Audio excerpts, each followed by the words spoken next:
నేటి రాశి ఫలాలు కుంభరాశి వారికి ఈరోజు ఇంట బయట మాటకు విలువ అనేది పెరుగుతుంది. ఇక దూర ప్రయాణాలు ఎవరైతే చేస్తున్నారో వారికి ఆ ప్రయాణాలు లాభసాటిగా సాగుతాయి. ముఖ్యమైన పనులన్నీ కూడా ప్రయత్నంగా పూర్తి చేస్తారు. గృహ నిర్మాణ పనులు ఎవరైతే చేస్తున్నారో అవి ఈరోజు మరింత వేగవంతం చేస్తారు.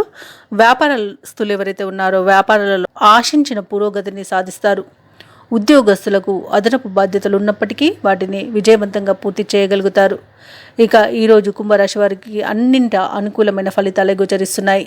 ధనధాన్య అభివృద్ధి కూడా కలుగుతుంది. బంధుమిత్రులతో చాలా ఆనందంగా గడుపుతారు ఈరోజు. అలాగే బాకీలను తీర్చగలుగుతారు. అలాగే మొండి బాకీలను వసూలు చేసుకోగలుగుతారు. ఇక నిరుద్యోగులు ఎవరైతే ఉద్యోగం కోసం చూస్తున్నారో వారికి ఉద్యోగ లాభం అనేది ఉంది. తప్పకుండా ప్రయత్నించండి, ఉద్యోగం అనేది లభిస్తుంది. విద్యార్థులకు విద్యా లాభం అనేది కనిపిస్తుంది. పోటీ పరీక్షలో విజయాన్ని సాధిస్తారు. ఎవరైతే కుంభరాశి వారు వివాహ ప్రయత్నాలు చేస్తున్నారో వారికి ఈరోజు అనుకూలమైన రోజుగా చెప్పవచ్చు. వివాహ సంబంధంలో చిక్కుకునే అవకాశం అయితే ఈరోజు దొరుకుతుంది. ఇక ఈరోజు కుంభరాశి వారికి విశేషమైన ధనాకర్షణ అనేది కలుగుతుంది. కుంభరాశి వారు ఈరోజు అన్ని పనుల్లో విజయాన్ని సాధిస్తారు. శుభవార్తలను వింటారు. అలాగే ఆత్మీయులతో ఉత్సాహంగా గడుపుతారు. సేవా కార్యక్రమాల్లో పాల్గొంటారు. అలాగే మిత్రులను కలుసుకొని ఈరోజు చాలా ఉల్లాసంగా గడపగలుగుతారు. విందు వినోదాది కార్యక్రమాల్లో పాల్గొంటారు. కాంట్రాక్టర్లు ఎవరైతే ఉన్నారో వారు నూతన కాంట్రాక్టులను దక్కించుకుంటారు.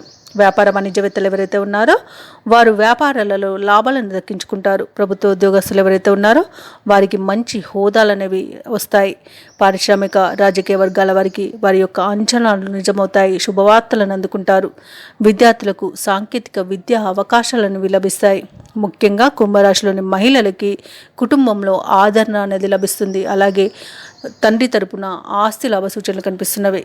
ఇక ఈరోజు కుంభరాశి వారికి అదృష్ట రంగులు గోధుమ మరియు ఆకుపచ్చ, ప్రతికూలమైన రంగు నేరేడు, అదృష్ట సంఖ్య 7. ఈరోజు కుంభరాశి వారు దక్షిణామూర్తి స్తోత్రాలు పఠించడం వలన మంచి శుభ ఫలితాలను పొందుతారు. అలాగే పనులలో వచ్చే ఆటంకాలని తొలగించుకోగలుగుతారు.